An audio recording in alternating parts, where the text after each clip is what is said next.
ଦେଖନ୍ତୁ ଏଇଟା ରୋଜଗାରର ଗ୍ୟାରେଣ୍ଟି ସ୍କିମ୍ ରୋଜଗାର କୁ ବଢ଼ାଇବା ପାଇଁ ଗୋଟେ ସ୍କିମ୍ ଏବଂ ରୋଜଗାର ବଢ଼ାଇବା ସହିତ ସରକାରଙ୍କର ଯେଉଁ ପଇସାଟା ଗୋଟେ ସୁରକ୍ଷିତ ରହିବ, ଟ୍ରାନ୍ସପାରେନ୍ସି ରହିବ, ସ୍ୱଚ୍ଛତା ରହିବ ଏବଂ ଯେଉଁ ଶ୍ରମିକ ଭାଇ ଭଉଣୀମାନେ ଆଗରୁ ଯେଉଁ MGNRJ ଯେଉଁ ଥିଲା 15 ଦିନ ଭିତରେ ଯେଉଁ କାମ ପାଇବା କଥା ଏଟାକୁ ନିଶ୍ଚିତ କରାଏ ସୁନିଶ୍ଚିତ କରାଯାଇଛି। ଯେଉଁ ଅଧିକାର ମାନେ ଏଥିରେ ଯେଉଁ ଖିଲାପ କରିବେ ତାଙ୍କର ମାନେ ଯେଉଁ ଫାଇନାନ୍ସିଆଲ ପନିଶମେଣ୍ଟର ବ୍ୟବସ୍ଥା ବି ଅଛି।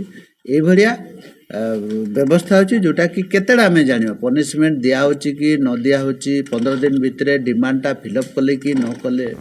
ଆଗରୁ ଆକ୍ଚୁଆଲି ସରକାରର କୌଣସି ଠୋସ୍ କଦମ ନଥିଲା, କାର୍ଯ୍ୟାନୁଷ୍ଠାନ ନିଆ ହେଉନଥିଲା। ଏଥିରେ ବର୍ତ୍ତମାନ ଆପଣ ଅଡ଼ିଟ୍ ପଏଣ୍ଟଟା ଯେହେତୁ ଅଛି ସେଥିରେ ଆପଣ ଜାଣିପାରିବେ ଯେଉଁ ସ୍କିମ୍ଟା ଠିକ୍ ହିସାବରେ ଇମ୍ପ୍ଲିମେଣ୍ଟ ନ ହେଉଛି। ଆଗରୁ ଯେଉଁ MGNRJ ଥିଲା ସେଥିରେ ଏସବୁ ଅନ୍ତର୍ଭୁକ୍ତ ନଥିଲା। ବର୍ତ୍ତମାନ ଆପଣଙ୍କର ଯେଉଁ ମାନେ ଅଡ଼ିଟ୍ ପାର୍ଟଟା ରହୁଛି ଏବଂ ଯେଉଁ ଅରିଜିନାଲ ଶ୍ରମିକମାନଙ୍କର ଆପଣ ବାୟୋମେଟ୍ରିକ୍ର ଯେଉଁ ବ୍ୟବସ୍ଥା ଅଛି, ଯେତେ ଜଣ ଡିମାଣ୍ଡ କରୁଥିବେ ସେ ଶ୍ରମିକମାନେ ବେନିଫିଟେଡ଼ ହେଲେ କି ନାହିଁ ସେ ଦିଗରେ ମଧ୍ୟ ଆପଣ ଅବଗତ ହେବେ ଏବଂ ଆଉ ଜାଣିପାରି ଏଭଳିଆ ବ୍ୟବସ୍ଥା ଏଇ ଯେଉଁ ସ୍କିମ୍ରେ ଅଛି।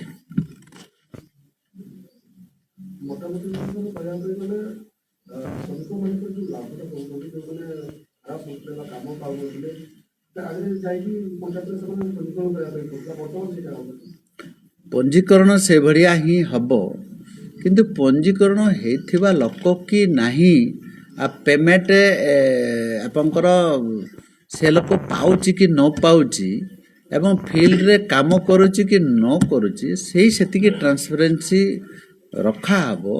ୱେବସାଇଟ୍ରେ ଆପଣଙ୍କର ବିଭିନ୍ନ ପ୍ରକାର ପ୍ରତ୍ୟେକ ଦିନ ବାୟୋମେଟ୍ରିକ୍ ଆଉ ସେଭଳିଆ ସଫ୍ଟୱେର୍ଟା ଡେଭଲପ୍ ହେଇଛି ଯେଉଁଟାକି ସିଏ ଯଦି ଡୁପ୍ଲିକେଟ୍ ଡିମାଣ୍ଡ କରିବ, ଜଣେ ଡୁପ୍ଲିକେଟ୍ ଶ୍ରମିକ ଡିମାଣ୍ଡ ହେଇଥିବ ଫିଲ୍ଡରେ ନଥିବ, ଏଭଳିଆ ସିଏ ପେମେଣ୍ଟ ବି ଉଠେଇ ପାରିବନି।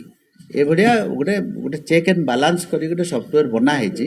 ଯେମିତି ଆପଣଙ୍କର ଯେଉଁ ରେସନ୍ କାର୍ଡ଼ ଧାରୀ ସେ ଚାଉଳ ନେଉଛି କି ନ ନେଉଛି ଏଇ ଯେଉଁ କଥାଟା ଆମେ ଯେଉଁ ଚେକିଂ କରୁଛେ ସେ ଲୋକ ହିଁ ନେଉଛି, ତାକୁ ସ୍କାନିଂ କରାହେଉଛି। ଏଭଳିଆ ବ୍ୟବସ୍ଥା ଏଥିରେ ବି ମଧ୍ୟ ଅଛି।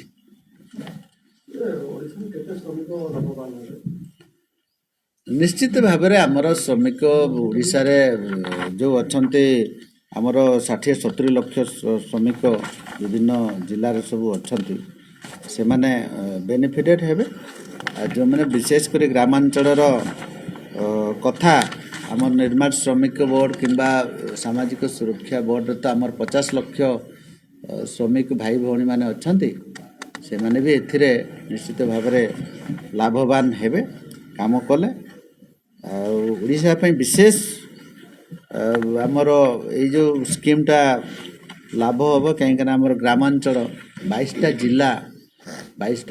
ଜିଲ୍ଲା ITDA ଜିଲ୍ଲା ସବୁ ଅଛି, ଗ୍ରାମାଞ୍ଚଳ ଜିଲ୍ଲା ଅଛି ଏବଂ ସଫିସିଏଣ୍ଟ ରୋଜଗାର ସୃଷ୍ଟି କରିବା ପାଇଁ କାମଧନ୍ଦା ଯୋଗାଇବା ପାଇଁ ଯେଉଁ ଏଥିରେ ଯେଉଁ ସ୍କିମ୍ର ବ୍ୟବସ୍ଥା ଅଛି, ନିଶ୍ଚିତ ଭାବରେ ଦାଦନ ଶ୍ରମିକମାନଙ୍କର ତାଙ୍କର ଯେଉଁ ରୋଜଗାର ସୃଷ୍ଟି ହେବ ଏବଂ ଓଡ଼ିଶା ମଧ୍ୟ ଲାଭବାନ ହେବ।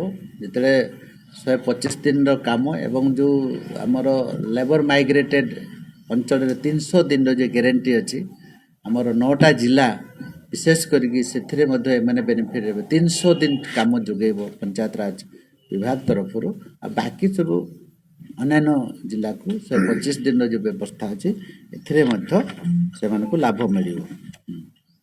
ନୂଆ ଖବର ଜାଣିବା ପାଇଁ ଆମ LNTV କୁ ଲାଇକ୍, ସେୟାର ଓ ସବସ୍କ୍ରାଇବ କରନ୍ତୁ।